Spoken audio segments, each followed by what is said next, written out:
Hello friends, welcome to channel edu pharm myself Mandeep Patidar. आज हम discuss करेंगे human anatomy and physiology D pharm first year का ये subject है, unit second part second आज discuss होगा, जिसमें हम बात करेंगे द सेल। ये आपका टॉपिक है। इसमें अभी तक जो पहला पार्ट है उसमें हम डिस्कस कर चुके हैं definition, cell membrane and function of the cell membrane. आज बात करेंगे हम साइटोप्लाज्म के बारे में, और अगला जो वीडियो रहेगा उसमें हम बात करेंगे न्यूक्लियस के बारे में। तो इससे पहले आपको देखना है कि सेल क्या होती है, सेल मेम्ब्रेन क्या होती है, उसके फंक्शन क्या है, तो आपको इससे पहले वाला वीडियो देखना पड़ेगा, जिसका लिंक मैं इस डिस्क्रिप्शन बॉक्स में डाल दूंगा। और आप में से जो चैनल पे पहली बार आए वो चैनल को सब्सक्राइब करो और बेल नोटिफिकेशन पर प्रेस कर ऑल पर क्लिक करें, ताकि मेरे अगले आने वाले वीडियो आप तक पहुंच सके। कुछ इस तरह का स्ट्रक्चर हमने सेल का देखा था। ये ह्यूमन की सेल होती है, इसमें ये सेल मेम्ब्रेन है हमारी, जिसके बारे में हम अभी तक बात कर चुके। आज हम इस साइटोप्लाज्म के बारे में बात करेंगे, और जो नेक्स्ट वीडियो रहेगा उसमें हम इस न्यूक्लियस के बारे में बात करेंगे। अब साइटोप्लाज्म क्या होता है? Cytoplasm is a thick solution that fills each cells and is enclosed by the cell membrane. अब यहां पर आप समझ सकते हो कि ये है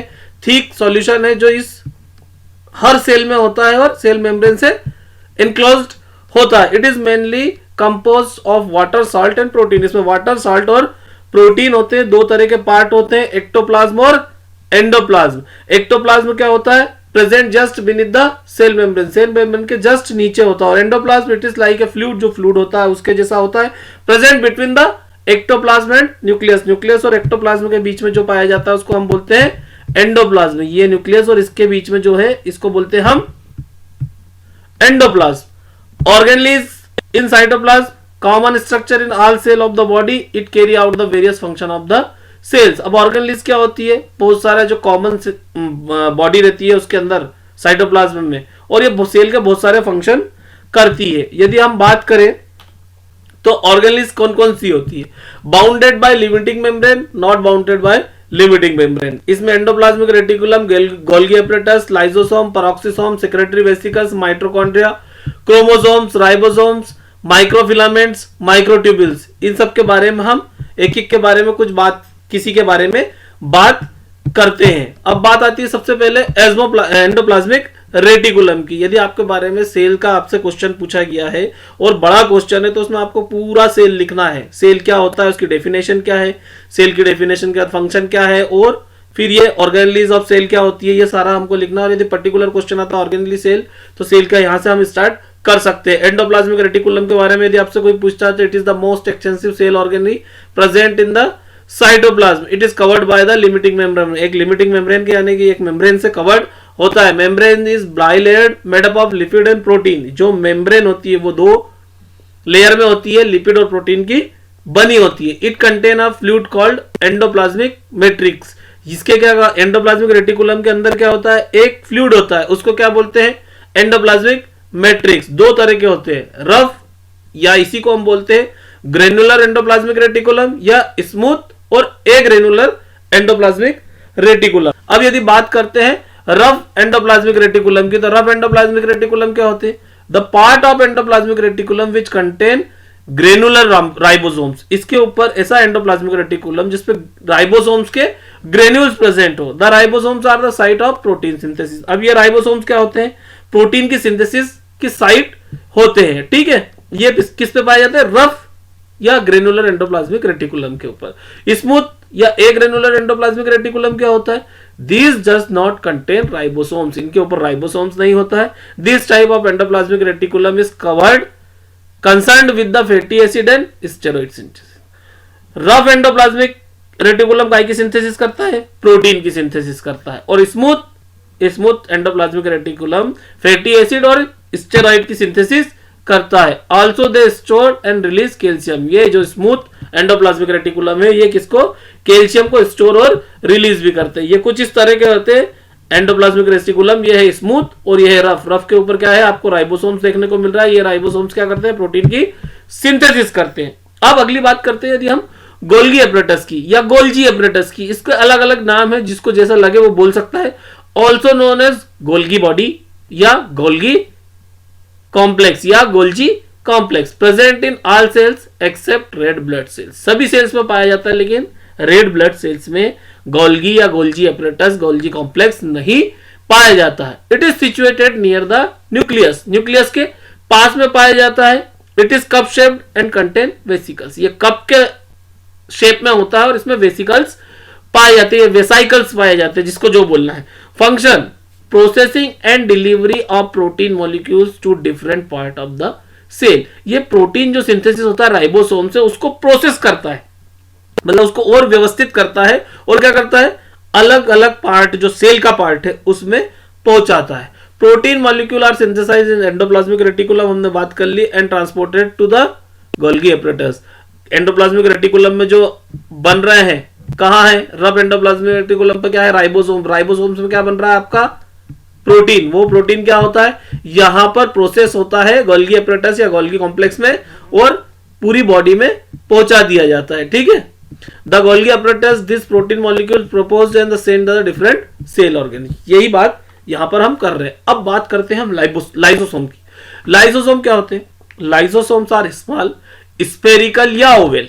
ये या तो बात करेंगे हम स्फेरिकल होते हैं या ओवेल होते हैं, situated throughout the cytoplasm. ये पूरे साइटोप्लाज्म में फैले हुए होते हैं। Lysosomes covered by the thick membrane of bilayered lipid material.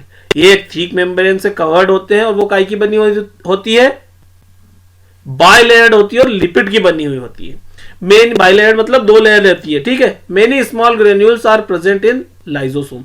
बहुत सारे छोटे छोटे छोटे छोटे ग्रेन्यूल्स लाइसोसोम में पाए जाते हैं, और ये ग्रेन्यूल्स क्या करते हैं, इनके अंदर 40 तरह के अलग अलग हाइड्रोलाइटिक एंजाइम पाए जाते हैं। ये हाइड्रोलाइटिक एंजाइम क्या करते हैं, प्रोटीन, कार्बोहाइड्रेट, लिपिड और न्यूक्लिक एसिड जैसे एंजाइम को क्या होता है, डाइजेस्ट करते हैं, हाइड्रोलिसिस करती है, छोटे मॉलिक्यूल हो जाते हैं। हमने बोला ना कि प्रोटीन क्या होता है, बहुत सारी अमीनो एसिड को मिलकर साथ जो बना होता है वो उसको बोलते हैं हम प्रोटीन। अब इस प्रोटीन को पचाने के लिए, डाइजेस्ट करने के लिए उसको छोटे छोटे टुकड़े करना पड़ेगा, इसकी हाइड्रोलिसिस होगी, और क्या होगा, लिपिड, कार्बोहाइड्रेट और न्यूक्लिक एसिड को ये हाइड्रोलाइज करते हैं। कौन, लाइसोसोम। लाइसोसोम और क्या काम है लाइसोसोम का, लाइसोसोम क्या होता है, जनरली जब बैक्टीरिया एंटर करता है या बैक्टीरिया की डेब्रीज, बैक्टीरिया मरते हैं या कुछ और चीज होती है, इन्फेक्शन कुछ होता है, तो लाइसोसोम उसको क्या करते हैं, खा जाते हैं, ठीक है। The damage intracellular organelle. अब आपका जो सेल है, हम देखते हैं कि वो रिन्यू होता रहता है, तो उसमें जो दूसरे ऑर्गेनली है जो हम बात कर रहे हैं, ये डैमेज होती है, तो इनको क्या करता है, लाइसोसोम तोड़ता है और डाइजेस्ट कर जाता है। नहीं करेगा डाइजेस्ट तो क्या होगा, वो वहां पड़े पड़े सड़ जाएंगे ना, सड़ जाएंगे तो सेल मर जाएगा, मतलब सेल के हेल्प करता है। पैरोक्सिसोम क्या होते हैं, पैरोक्सिसोम के नाम से ही समझो ये लाइसोसोम जैसे ही होते हैं, ये भी मेम्ब्रेन रखते हैं। पैरोक्सिसोम का सीधा सीधा काम है, हमने ऑक्सीडेटिव एंजाइम देखे, ऐसे ऑक्सीडेटिव जो एंजाइम होते हैं इस पैरोक्सिसोम में पाए जाते हैं, और जो पैरोक्साइड बनता है, हम बोलते हैं ना हाइड्रोजन पैरोक्साइड और इस तरह के पैरोक्साइड जो है, जो हमारे को एजिंग कॉज करते हैं, सेल एजिंग करते हैं, तो उन पैरोक्साइड को क्या होता है, ये ऑक्सीडाइज करता है। सो हम बात कर सकते हैं कि peroxisome are involve in the detoxification of peroxide. Peroxide का डिटॉक्सिफिकेशन कौन करता है, पैरोक्सिसोम, ठीक है। फिर बात करते हैं सेंट्रोसोम या सेंट्रियोल। सेंट्रोसोम या सेंट्रियोल्स की बात करेंगे तो सेंटर नाम से ही पता चल रहा है कि सेंटर, तो ये सेल के सेंटर में पाए जाते हैं, न्यूक्लियस के बाजू में, ठीक है। न्यूक्लियस कौन है इनका, पड़ोसी। अपने को याद रखना सेंट्रोसोम या सेंट्रियोल्स किससे पाए जाते हैं, बिल्कुल सेंटर में। They are 2 in number, generally 2 number के सेंट्रियोल्स होते हैं इनमें। They are cylindrical in shape, cylinder के टाइप के होते हैं। They help in the movement of chromosome during the cell division. जब सेल का डिवीजन होता है और क्रोमोसोम्स का मूवमेंट कराना रहता है, तब क्या काम करते हैं, सेंट्रोसोम, ठीक है। अब सिक्रेटरी वेसिकल्स, सबके नाम याद रखना जरूरी है, जैसे ही नाम याद रखोगे आपको समझ में आ जाएगा कि कौन क्या काम करता है। सिक्रेटरी वेसिकल नाम से पता आ रहा है हमको कि ये कुछ ना कुछ सिक्रेट करते होंगे, सिक्रेटरी सब्सटेंस इनके अंदर होता है, ठीक है। This vesicle are found in the endoplasmic reticulum, endoplasmic reticulum में फॉर्म होते हैं। जब जरूरत होती ये रप्चर्ड हो जाते हैं और जो चीजें हमको जरूरत की है वो सीक्रेट कर देते हैं। अब हम बात करते हैं माइटोकॉन्ड्रिया की। बचपन से पढ़ते आ रहे क्लास 6 से, माइटोकॉन्ड्रिया का होता है power house of the cell, ठीक है। माइटोकॉन्ड्रिया क्या होता है, they occur in the cytoplasm at various number, ये बहुत सारे नंबर में पाए जाते हैं, कुछ 100 से लेकर कुछ 1000 तक, ठीक है। The mitochondria is composed of 2 layer of membrane, 2 layer के बने होते हैं। कौन कौन सी, एक आउटर लेयर होती है जो स्मूथ होती है, माइटोकॉन्ड्रिया की आउटर लेयर स्मूथ होती है, और एक इनर लेयर होती है, वो अलग अलग छोटे छोटे फोल्ड में, शीट्स के ट्यूब्यूल्स में होती है। Both this layers enclose the central cavity called matrix. एक मैट्रिक्स, सेंट्रल कैविटी होती है, क्या होती है? Matrix. The mitochondria are made up of the protein, phospholipid and some ribonucleic acid. Proteins की, फॉस्फोलिपिड्स की और राइबोन्यूक्लिक एसिड की बनी हुई होती है। The mitochondria is the power house of the cell, it produce energy for the cell by aerobic respiration. Aerobic respiration से ये सेल में क्या होता है? एनर्जी प्रोड्यूस करता है। एरोबिक रेस्पिरेशन हम सब जानते हैं कि जहां पर ऑक्सीजन की जरूरत होती है, सेल को ऑक्सीजन मिलेगा, वहां पर रेस्पिरेशन स्टार्ट होगा, एरोबिक रेस्पिरेशन होगा। इससे क्या होगा? माइटोकॉन्ड्रिया एनर्जी बनाएगा और वो एनर्जी सेल यूज करेगी। अब बात करते हैं हम राइबोसोम्स। राइबोसोम्स क्या होते हैं? ग्रेनुलर स्ट्रक्चर होते हैं। इनका डायामीटर यदि हम बात करें तो 15 नैनोमीटर के आसपास होता है। The ribosomes contain 65% RNA and 35% protein.